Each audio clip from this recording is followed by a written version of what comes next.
আর বন্ধুরা, আমি আজকে তৈরি করছি নতুন একটি রান্না।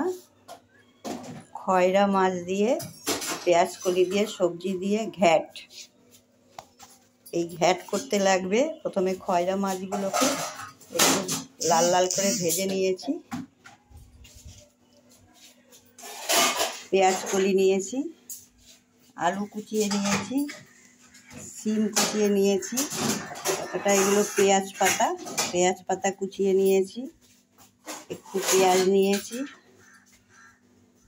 টমেটো কুচিয়ে নিয়েছি, শুকনো লঙ্কার গুঁড়ো নিয়েছি, হলুদ গুঁড়ো নিয়েছি, কালো জিরে নিয়েছি, আর পরিমাণ মতো নুন। প্রথমে কালো জিরাটা ফোড়ন দিয়ে দিব। তেলটা গরম হয়ে গেছে, মাছের তেলেই কালো জিরাটা ফোড়ন দিলাম। তার মধ্যে আমি এই পেঁয়াজ কুচনোটা দিয়ে দিলাম।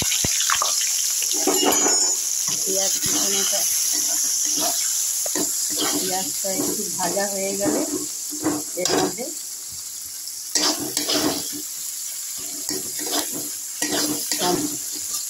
হালকা একটু ভাজবো, ভেজে টমেটোটা দিয়ে দেবো।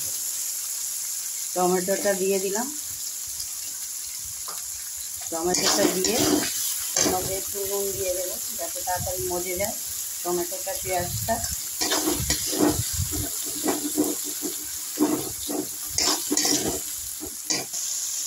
এইবার এই যে দেখুন, পেঁয়াজটা আর টমেটোটা একটু ভাজা ভাজা হয়ে গেছে।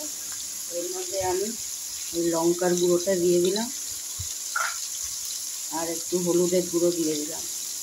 একটু ঝাল ঝাল হবে, ওই জন্য আমি একটু ঝাল ঝাল হলে ভালো লাগবে, কোনো সবজির ঘ্যাট তো মাছ দিয়ে, একটু ঝাল ঝাল না হলে খেতে ভালো লাগবে না।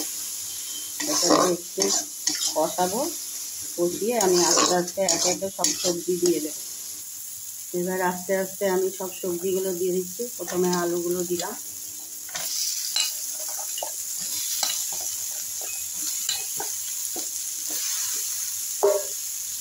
তারপরে আমি এই পেঁয়াজ কলিগুলো দিয়ে দিচ্ছি।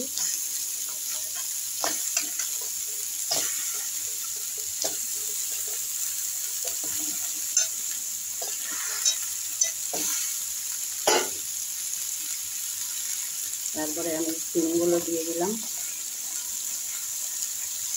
পেঁয়াজ পাতাগুলোও দিয়ে দিচ্ছি।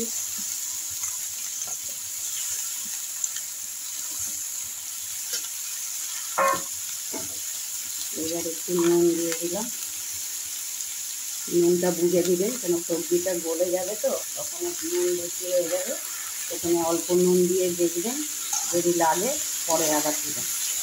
এটাকে একটু নেড়ে আমি এবার এটাকে ঢাকা দিয়ে দিচ্ছি।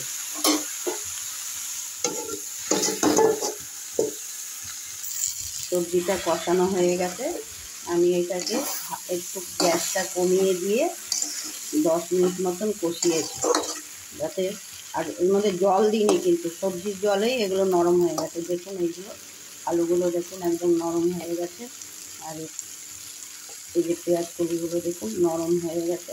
এরপরে আর বেশি জল লাগবে না, আমি এরপরে একটু জল দিচ্ছি এর মধ্যে।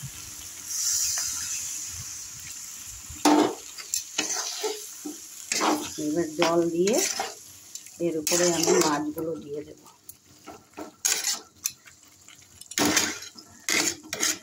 বেশি জল দিইনি, দেখুন, যাতে সবজিগুলো একটু ডোবা ডোবা হয়ে গেছে, কেন ওটাতে বেশি ঝোল রাখে না, মাখা মাখাই হবে। এই জন্য এর মধ্যে আমি মাছগুলো সব দিয়ে দিচ্ছি।